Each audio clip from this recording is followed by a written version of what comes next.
Assalamualaikum warahmatullahi wabarakatuh. Halo sahabat sejuta kisah. Mudah-mudahan Anda masih selalu setia bersama kami, channel yang selalu menghadirkan kisah-kisah nyata horor.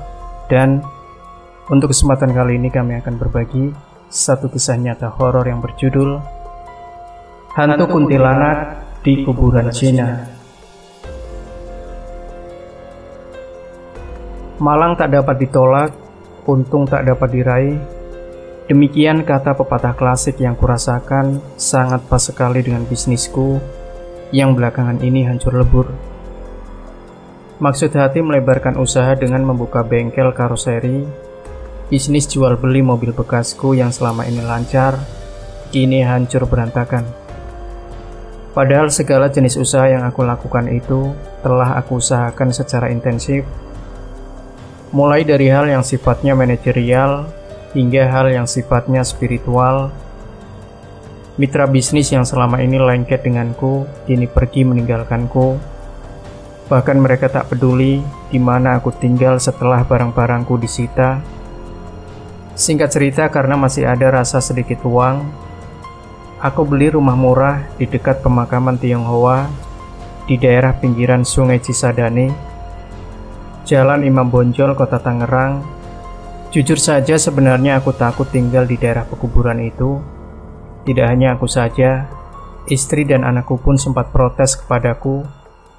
Tapi setelah aku yakinkan mereka, akhirnya mereka pun mengerti. Sejak kami pindah ke rumah berukuran 180 meter itu, istri dan anakku tidak ada yang pernah keluar malam. Mereka hanya di rumah mengurung diri dan menonton TV. Jalan menuju rumahku adalah jalan setapak yang hanya bisa dilalui sepeda motor. Saat melewati jalan kecil itu, kami pun harus berjalan di antara makam-makam orang China di sisi kiri dan kanannya. Selain kuburan Cina, di sekitar rumahku juga terdapat kuburan yang tidak terawat dengan rerumputan setinggi leher kuda. Selain ilalang, pemakaman itu ditumbuhi pohon-pohon jarak, akasia, mahoni, dan angsana. Pada hari raya Imlek, kami sekeluarga pergi ke rumah orang tuaku dengan meminjam mobil dari adikku Tan Jim Han. Rumah orang tuaku terletak di daerah Cipagati, Bandung Utara. Semua keluarga kami berkumpul malam itu. Rencananya aku mau menginap 1 minggu di sana. Namun karena mendapat perlakuan yang buruk dari kakakku yang tidak senang dengan istriku, aku buru-buru pulang setelah mendapat bantuan dana. Aku berangkat dari Bandung tepat pada pukul 12 siang dan sampai di Kota Tangerang pada pukul 18 sore.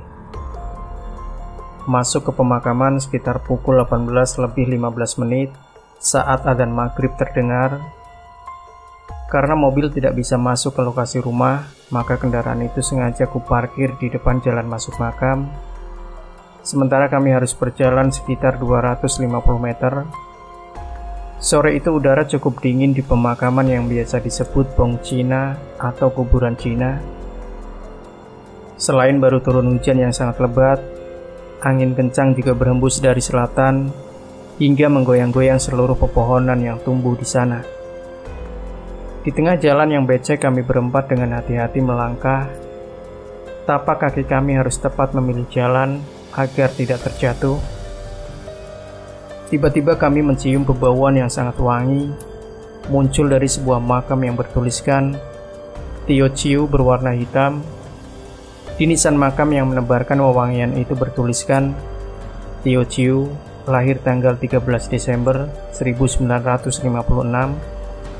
wafat tanggal 3 Januari 1981. Kami memperhatikan betul nisan berwarna kusam dengan bercak-bercak hitam karena ditumbuhi lumut itu. Sementara bau mawar bercampur dengan bau biomerah menyengat menguat dari makam gadis berumur 24 tahun itu. Papi, bau makam ini sangat tajam. Papi juga mencium bau aneh itu kan? Tanya Ki, istriku, yang dijawab dua anakku. Rupanya mereka berdua juga mencium bau yang agak aneh. Di sini tidak ada manusia lain, bagaimana ada bebauan sekeras ini? desis Ki sambil menatap tajam ke makam itu. Sebelum langkah kami melaju meninggalkan makam itu, tiba-tiba ada suara cekikikan dari makam itu. Bersama dengan suara cekikikan itu, muncul asap tipis berwarna putih mengudara dari dalam makam. Makam itu mengeluarkan asap, teriak istriku. Dua anakku pun merapat pada ibu mereka dan bertanya tentang asap itu. Aku memerintahkan Ki dan kedua anakku untuk buru-buru jalan. Pikirku ada sesuatu yang tidak beres di makam itu, sebab menurut cerita yang aku dengar, jika ada hantu mau keluar kuburan berhantu, terlebih dahulu mengeluarkan asap. Benar saja, dalam hitungan detik setelah asap itu mengumpul, tiba-tiba asap itu berubah menjadi sosok manusia. Sementara anak dan istriku melaju ke depan, aku mengawasi perubahan wujud itu. Pelan tapi pasti, sosok manusia itu nampak seperti seorang perempuan bergaun putih panjang dengan rambut panjang tebal menutupi mukanya. "Hantu! Hantu! Kuntilanak!" teriakku di luar kendali kesadaran. Karena teriak kerasku itu, dua anakku mengkeret memelukku karena rasa takut yang terasa sangat. Kami segera berlalu, tapi langkah kami terasa tersendat, seakan ada tangan-tangan lain yang mencengkram kaki kami. Sementara makhluk aneh itu diam saja di atas makamnya, kuntilanak itu terlihat sangat menyeramkan. Sambil terus-menerus tertawa cekikikan yang merindingkan bulu kuduk. "Tuhan, lindungi kami dari gangguan kuntilanak ini. Lindungi kami dari gangguan makhluk alam lain ini." Sambil tertatih-tatih menggandeng istri dan anakku melaju menuju rumah.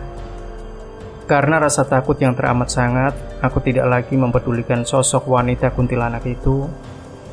Aku terus saja berjalan menuju rumah. Sampai di depan rumah, untuk terakhir kali aku menengok ke arah makam Tio itu.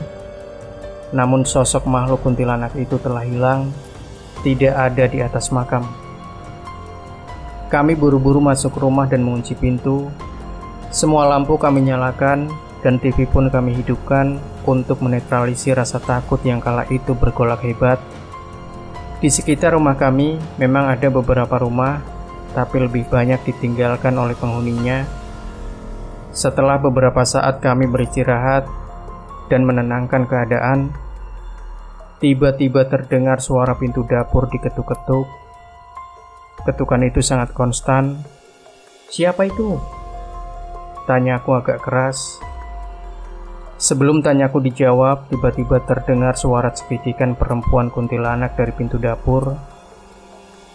Bau wangi menyengat pun kembali tercium. "Nah, benar kan? Hantu kuntilanak itu datang ke rumah," bisik batinku. Karena takut, jantungku berdebar hebat dan seluruh sendi-sendi tulangku terasa kaku. Malam itu rumah kami terasa menjadi neraka jahanam. Kami merasa ketakutan bersama-sama. Hari yang sangat naas dan membuat kehidupan kontan menjadi sesak. Suara-suara cekikikan itu muncul dari arah mana saja. Bau wangi yang sangat menyengat menyelimuti rumah kami. Aku merasa kuntilanak yang mengganggu kami tidak hanya satu. Karena suara cekikikan itu sangat ramai, ketukan pintu pun semakin lama semakin keras. Tidak hanya pintu dapur, kini pintu depan pun juga diketuk-ketuk. Seolah minta dibukakan pintu, semakin lama suara cekikikan itu semakin mendekat, dan kami hanya bisa diam ketakutan.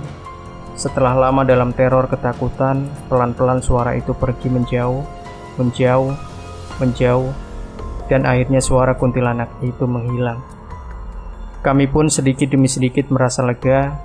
Kami pun beristirahat dan berharap hantu kuntilanak itu tidak kembali. Esoknya aku ceritakan peristiwa yang aku alami kepada penjaga makam, Pak Rusli 56 tahun. Ia menceritakan bahwa hantu itu memang sering muncul, dan bahkan dia sering tampak. Pak Rusli juga menceritakan kalau Tio Ciu yang berada di makam itu mati karena bunuh diri. Tio meninggal setelah menggantung diri di pohon angsana di belakang rumahnya dalam keadaan hamil tua di kampung Egrek 500 meter dari rumah aku.